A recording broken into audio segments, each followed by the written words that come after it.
अस्सलाम वालेकुम, या कनाब दुआ या कनस्ताइन। आज हम एक्सरसाइज 6.2 स्टार्ट करेंगे। अगर वीडियो अच्छी लगे तो आप सब्सक्राइब जरूर कर दीजिएगा। तो इसको सॉल्व करने से पहले ना आपको कुछ चीज़ों का पता होना चाहिए, जैसे कि ट्रिग्नोमेट्रिक रेशियोज। ट्रिग्नोमेट्रिक रेशियोज क्या होती हैं? ट्रिग्नोमेट्री के अंदर जंप करने से पहले आपको इन चीज़ों का पता होना चाहिए कि ट्रिग्नोमेट्रिक रेशियोज कहते हैं sine, cos, tan, cosecant, secant, cot. इनके नाम आपको पता होना चाहिए छः के, ठीक है। साइन जो होता है ना, वो कॉस सीकेंट से रिलेट करता है। उसके बाद ये दोनों जो आपस में करते हैं और ये दोनों आपस में करते हैं, यानी साइन जो है ना, sine theta is equal to 1 cosecant theta होता है, ठीक है। उसके बाद कॉस थीटा जो है वो 1/सीकेंट थीटा के इक्वल होता है, और टैन थीटा जो होता है वो होता है 1/कॉट थीटा के इक्वल। अभी आपको ये बातें पता होनी चाहिए, इन छः के नाम आपको पता होने चाहिए कि ट्रिग्नोमेट्रिक रेशियोज इनको कहते हैं, ठीक है। उसके बाद जो है इन चीज़ों का पता होना चाहिए कि ये जो है ना किसके इक्वल होते हैं, मतलब कि ये तीनों इनसे बने हुए हैं, ठीक है। मेन ये तीन ही है, ठीक है। तो ये आपने याद करने नाम। उसके बाद आते हैं आगे, इनकी जो वैल्यूज़ होती हैं, मतलब कि वैसे तो आप जो है कैलकुलेटर से फाइंड कर सकते हैं, अगर याद कर लें तब भी अच्छा है। जैसे sine 0, sine 30, sine 45, sine 60, sine 90, आगे भी जाते हैं, लेकिन यहाँ तक जो है ज़्यादा ज़रूरी होती हैं। मतलब यहाँ पे जो हम सॉल्व करेंगे वहाँ पे ये वाली ज़रूर आएंगी, ठीक है। बाकी इसको सॉल्व करने के लिए ना आपको इनकी जो याद रख लेनी है, या फिर कैलकुलेटर में आपने ट्राई कर लेनी है। जैसे कि यहाँ पे देखें साइन 0 है, साइन 0 पे जो है ना, जब साइन 0 होगा एंगल, तो यहाँ पे वैल्यू क्या होगी, 0 आ जाएगी साइन की, ठीक है। और जब साइन 30 होगा 1/2 आ जाता है, ठीक है। कैलकुलेटर में मैं आपको करके भी दिखा देता हूँ।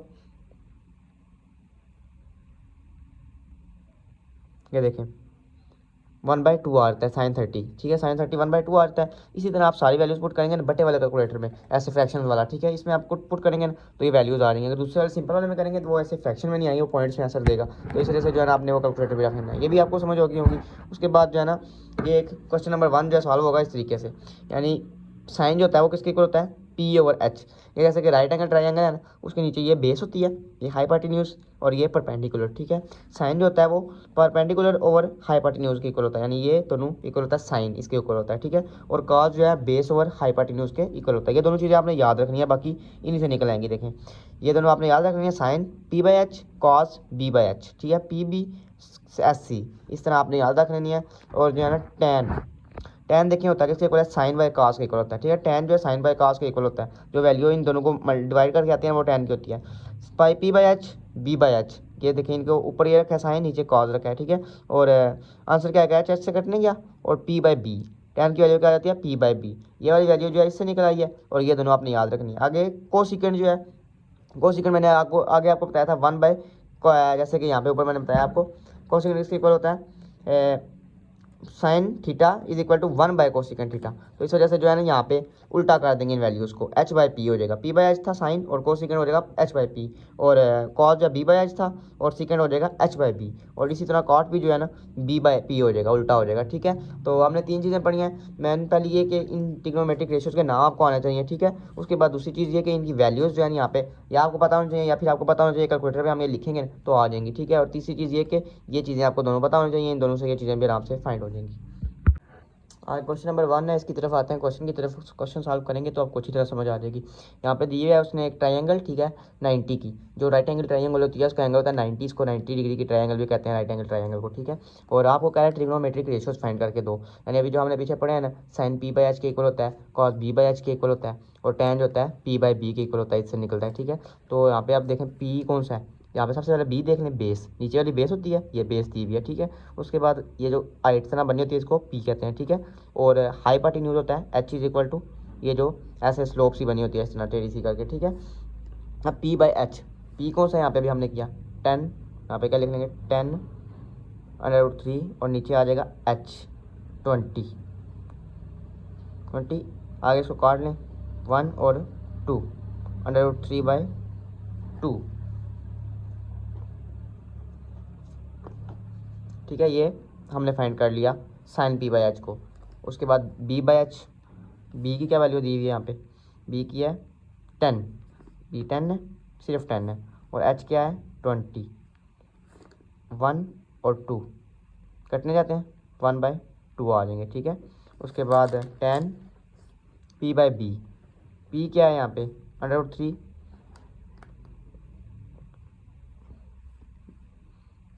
मतलब कि इधर से हमने कहा है, यहाँ से डायरेक्ट लिख दें तब भी कोई मसला नहीं है। P/B, P क्या है यहाँ पे देखें 10/√3, उसके बाद यहाँ नीचे लिखें 10/√3 लिख रहे हैं यहाँ पे, चलिए इस तरह करके लिख लेते हैं 10/√3 और b है 10, 10 और 10 √3, ये इसकी वैल्यू आ जाती है।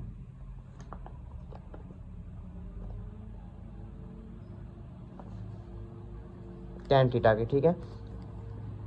और इधर से ही जो है ना साइन कोसिकेंट किसके इक्वल मैंने बताया था आपको, कोसिकेंट थीटा होता है इसके उल्टा होता है, यानी इसी को आपने उल्टा करके लिख देना है 2/√3। उसके बाद सीकेंट थीटा किसके इक्वल लिखेंगे हम, इसी को उल्टा करके 2/1 यानी 2 आ जाएगा, ठीक है। उसके बाद cot theta is equal to 3/1 लिखा, यानी जिसके नीचे कुछ 1 होता है, यहाँ पे क्या लिख देंगे 1/√3। उम्मीद है समझ आ गई होगी आपको। हाँ, क्वेश्चन नंबर 2 है, यहाँ पे आपको एंगल्स दिए हैं sin 40, tan 45 इस तरह करके ना, तो आपने इन एंगल्स की वैल्यू जो कि हमने पीछे टेबल भी पढ़ा है या आपको याद है तो यहाँ पे लिख लें, यहाँ पे दिमाग से, अगर नहीं याद तो आप कैलकुलेटर पे पुट करें और यहाँ पे लिख लें, ठीक है। अभी पीछे हमने क्या पढ़ा है, tan 45 की साइन बाय कॉस के इक्वल होती है, 4 साइन किसके इक्वल पढ़ा था 1/2 √2, ठीक है।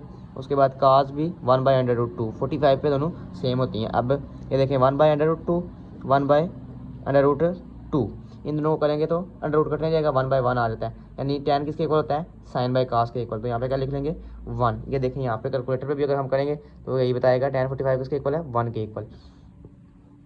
अब प्लस भी दरम्यान में डाल लेना है 1 और +4, अब ये दोनों आपस में मल्टीप्लाई होंगे, अंडर रूट से कैंसिल हो जाएगा, अंडर रूट कैंसिल हो जाएगा तो उसको नीचे लिख देंगे 2, अब 2 आ गया। उसके बाद ये देखें ये कटने जाएगा 2 और 2 ठीक है, +2 इज इक्वल टू 3, ये वैल्यू उसकी फाइंड होगी। आगे पार्ट नंबर 2 है, इसमें sin 60 की वैल्यू भी हमने पीछे पढ़ी है, ब्रैकेट्स बना लेनी है, यहाँ पे वैल्यूज पुट करनी है आपने, ठीक है।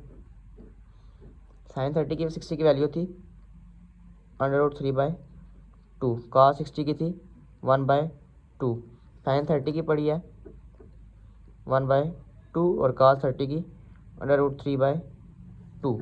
अब इनको मल्टीप्लाई कर लें, उसके बाद इनका एलसीएम लेके कर लें इनको सॉल्व। यहाँ पे आएगा 4/√3 ऊपर आ जाएगा 1 बार मल्टीप्लाई होके, फिर यहाँ पे भी √3 नीचे आ जाएगा 4। अब इनको डायरेक्ट करके बेशक मतलब ऐड कर लें, यहाँ पे 1 और 1 2 हो जाएंगे, ये साथ वैसे का वैसा लिखा आ जाएगा, ये ऐसे करके मतलब कर लें। उसके बाद 4 2 ज़ार 2 1 ज़ार 2, यहाँ पे क्या आ जाएगा √3/2, ये आपकी वैल्यू फाइंड होगी है। पार्ट नंबर 3 है, इसमें भी साइन की ब्रैकेट छोड़ दें, कास की ब्रैकेट छोड़ दें, tan की ब्रैकेट छोड़ दें। sin 60 की वैल्यू क्या होती है √3/2, उसके बाद cos 60 की वैल्यू होती है 1/2, tan की क्या होगी यहाँ से ये √3/2 1/2, 2 से कैंसिल √3 आ जाएगी के लिए, ठीक है। इसकी वैल्यू बाय 1 लिखने बेशक, तो ये मल्टीप्लाई होंगे आपस में, √2 से कैंसिल हो जाएगा, 3 आ जाएगा ऊपर, ठीक है। नीचे 2/4 आंसर आ जाएगा 3/4।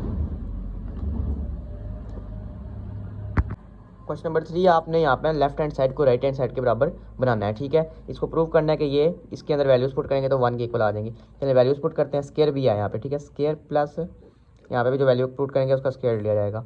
60 किसके इक्वल थी √3/2 के, cos 60 किसके इक्वल है 1/2 के। अब क्या देखें यहाँ पे स्केयर से मल्टीप्लाई होगा तो अंडर इसका खत्म हो जाएगा, ऊपर आ जाएगा 3, यहाँ पे नीचे 2/4 प्लस 1/1 ही आएगा और 2/4 हो जाएगा, स्केयर खुलेगा इक्वल टू 1। अब इनको ऐड करते हैं, नीचे एलसीएम लेंगे 4, यहाँ पे 3 आ जाएगा, 4 1 ज़ार 4 और +3, उसके बाद 4 1 ज़ार 4 और +1, जब नीचे सेम हो ना एलसीएम तो फिर उसके बाद ऊपर वाली लिख देते होते हैं 4 और 1। अब 4 1 ज़ार ये देखें 4 1 ज़ार 4 4 1 ज़ार 4, आंसर क्या आ जाएगा 1 इज इक्वल टू 1। तो प्रूव हो गया कि left hand side is equal to right hand side, hence proved लिख दें, प्रूव्ड। आगे पार्ट नंबर 2 है, इसमें भी cos की वैल्यू tan की वैल्यू प्लस sin की वैल्यू इज इक्वल टू 1 के बराबर लानी है। तो लेफ्ट हैंड साइड पे cos की वैल्यू क्या थी √3/2 और sin की क्या थी 1/2 30 के ऊपर, ठीक है। अब यहाँ पे आ जाएगी 1/√3, ये कैंसिल हो जाएंगे 2 2 से और 1/2 √3/2, ठीक है। 2 2 से कैंसिल 1 और √3 आ जाते हैं, ठीक है। इस तरह ये वैल्यू फाइंड हो जाती है, नहीं तो आप कैलकुलेटर पे डायरेक्ट ही पुट कर सकते हैं। उसके बाद ऊपर मल्टीप्लाई होंगे, ऊपर वाले आपस में दोनों √3, नीचे वाले 2 3 प्लस 1/2 इज इक्वल टू 1। अब एलसीएम ले लें नीचे, √3 और ऊपर आ जाएगा √3 प्लस √3, ठीक है। 2 1 2 और 1 जो पीछे रह जाता है वो ऐसे मल्टीप्लाई होता है, एलसीएम लेने का आपको पता है, तो यहाँ पे इस वजह से √3 आ जाता है। ये दोनों ऐड हो जाएंगे, 2 √3 1 और 1 2 हो जाएंगे, ठीक है। नीचे भी 2 √3 इज इक्वल टू 1 लेके आना है। ये कैंसिल एक दूसरे से सेम है, 1 is equal to 1 means proved. ये लेफ्ट हैंड साइड जो है वो राइट हैंड साइड के इक्वल है। और पार्ट नंबर 3 है, इसको जब आपने सॉल्व करना है, यहाँ पे 1/√2 पुट किया, उसके बाद एलसीएम लिया, यहाँ पे वैल्यू आ जाती है 2/√2। लेकिन ये जो है इसके इक्वल होती है, मैं बताता हूँ आपको कैसे इक्वल होती है। यहाँ पे क्या देखें, ये पुट किया, मल्टीप्लाई एंड डिवाइड बाय √2। यहाँ पे मल्टीप्लाई भी कर दें ऊपर वाले के साथ और नीचे वाले के साथ डिवाइड भी कर लें। तो यहाँ पे क्या किया, √2 क्रॉस 2 √2 क्रॉस √2, यानी इनको काट भी सकते हैं आपस में, ठीक है। लेकिन अब यहाँ पे आपने क्या करना है कि दोनों को मल्टीप्लाई करना है, नीचे वालों को आपस में करेंगे मल्टीप्लाई, तो आ जाएगा 2। उसके बाद यहाँ पे 2 और √2 ऐसे लिख देंगे, और मल्टीप्लाई है ये, ठीक है। अंडर मल्टीप्लाई तो नहीं हो सकता नहीं है, तो ये देखें 2 से कैंसिल, 2 से कैंसिल इज इक्वल टू 2। तो ये आपने लिखना है, तो इस हिसाब से जो है ये बन रहा है left hand side is equal to right hand side, hence proved. और क्वेश्चन नंबर 4 है, यहाँ पे ना आपने अननोन की वैल्यू फाइंड करनी है। जैसे यहाँ पे x है, x की वैल्यू फाइंड करनी है। sin 45 आपने पुट करना है, 1/√2 होता है, ठीक है। और ये इसको ऐसे लिखा देना है। अब यहाँ पे क्रॉस मल्टीप्लाई हो जाएगा, 1 से मल्टीप्लाई होगा तो ये आ जाएगा, इसको मल्टीप्लाई करेंगे √2 x आ जाएगा, ठीक है। x की वैल्यू फाइंड करनी है, x को कैसे रख लें कि यहाँ पे जो है ना मल्टीप्लाई हो रहा है, इस साइड जाएगा तो डिवाइड हो जाएगा, ये वाला ऐसे आएगा और √2 नीचे, ठीक है। अब ये सेम है, कटने जाएंगे, ठीक है। x इज इक्वल टू 10, ये x की वैल्यू फाइंड होगी है। आपने इस वैल्यू को ना 7 यूनिट लिखना है, इसका सेंटीमीटर वहाँ पे दिया हुआ है कि सेंटीमीटर में यानी लेंथ में लिखें इसको, ठीक है, 10 सेंटीमीटर। पार्ट नंबर 2 है, cos 60 की वैल्यू होती है 1/2 इज इक्वल टू x/20, ठीक है। अब इनको दोबारा क्रॉस मल्टीप्लाई कर लें, 2x is equal to 21 20, x is equal to 20/2, x is equal to 10 centimetre, ये कटने जाएंगे, x is equal to 10 centimetre answer आ जाता है। आगे पार्ट नंबर 3 है, यहाँ पे cos 45 की वैल्यू पुट कर लें, 1/√2 होती है जो कि इज इक्वल टू y/15√2, इसको ऐसे भी लिखा हमने। अब क्रॉस मल्टीप्लाई कर लें, यहाँ पे भी, यहाँ पे आ जाएगा √2 y इज इक्वल टू ए से होंगे 15√2, y इज इक्वल टू 15√2, ये इधर मल्टीप्लाई हो रहा है, इधर जाके डिवाइड हो जाएगा, 2 से cancel, y is equal to 15